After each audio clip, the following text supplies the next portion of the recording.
Welcome to my channel. For the very first time, I'll be sharing with you how I use my mini bullet journal. I've pulled out all my pink supplies because the theme for this month is cherry blossoms.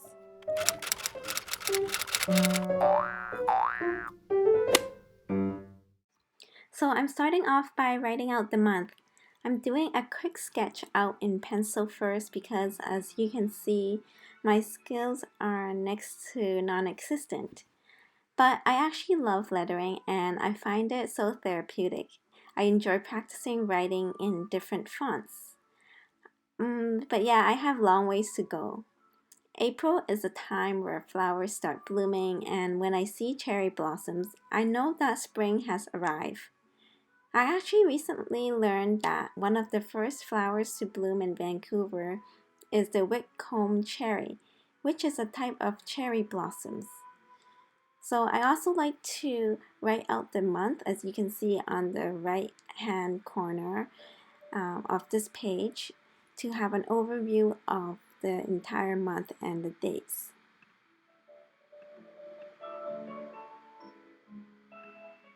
So now I'm going in with my fine liner, and this is High Tech C 0.25 point.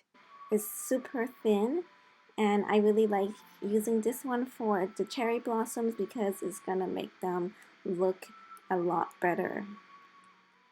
And I'm also using this Pilot pen as well, which has a bit of a thicker edge. Did you know that there are over 600 different varieties of cherry trees? I had no clue.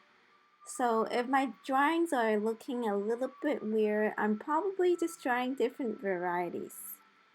Now I'm going in with just pencil, crayon, Crayola to color them in. And coloring is absolutely one of my favorite parts of planning. I'm on the screen so much, and after work it's nice to just have some no screen time by doing this. So now I'm going in with the pink and just coloring in the flowers, and I have quite a few different shades of pink. I'm really not an artist at all, but my full-time job in healthcare consists of following a lot of rules and procedures and doesn't really require this kind of creativity. It brews a different kind of creativity, if you know what I mean. So I enjoy doing this as an alternative creative outlet. And I'm finishing off by creating a border for that page. Now, going back one page, on the page on the top, I decided to fill it with a quote. And this quote is very applicable and relevant right now because it says, "Where flowers bloom, so does hope." Basically, it can be interpreted for many situations because we should always have hope, but specifically, of course, during COVID times like right now.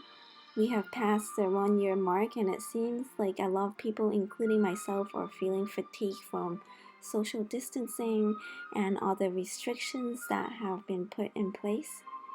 However, have hope and know that we're on this together and we will get through it. Secondly, I also wanted to touch on the rise in Asian hate crimes.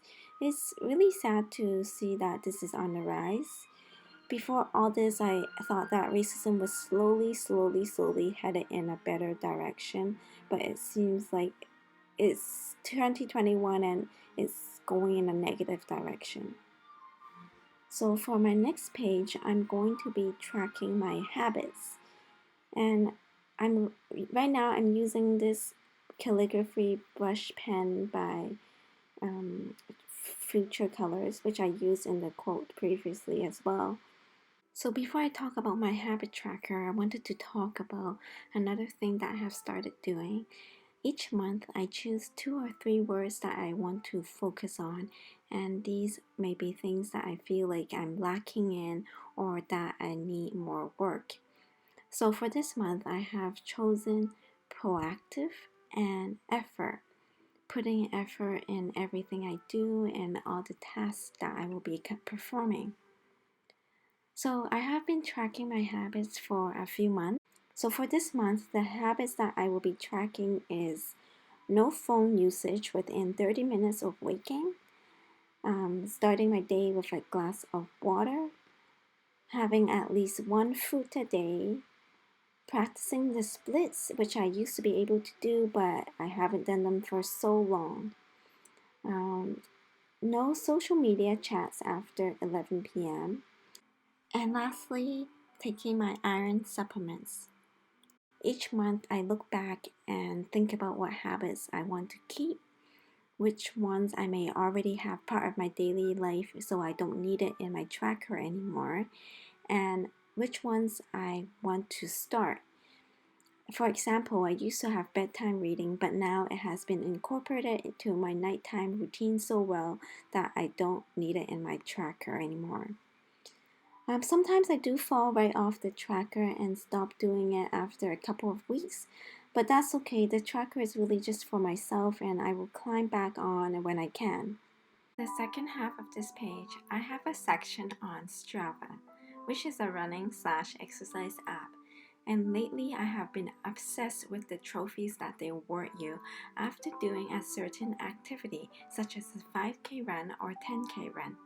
I list out the trophies that I aim to get this month, and if something like this motivates me to run, why not? I used to hate running, but I started running with friends and using Strava, and it has really done wonders.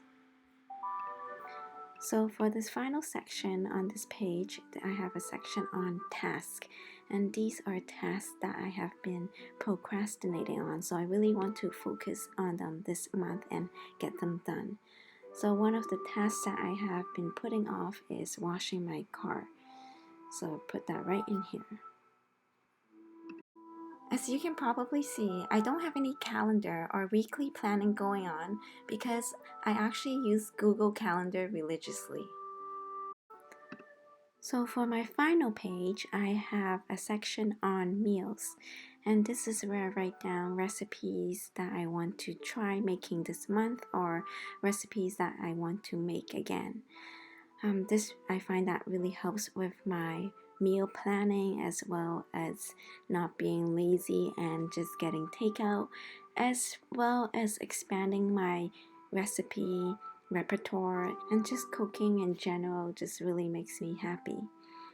And then for the very final section of this page, I have a section on my faves, which is where I record down my favorite moments. So kind of like a gratitude journal, but more of a specific moment that really made me happy and that I want to remember that moment. So we've come to the end of this video, and this is the final flip through.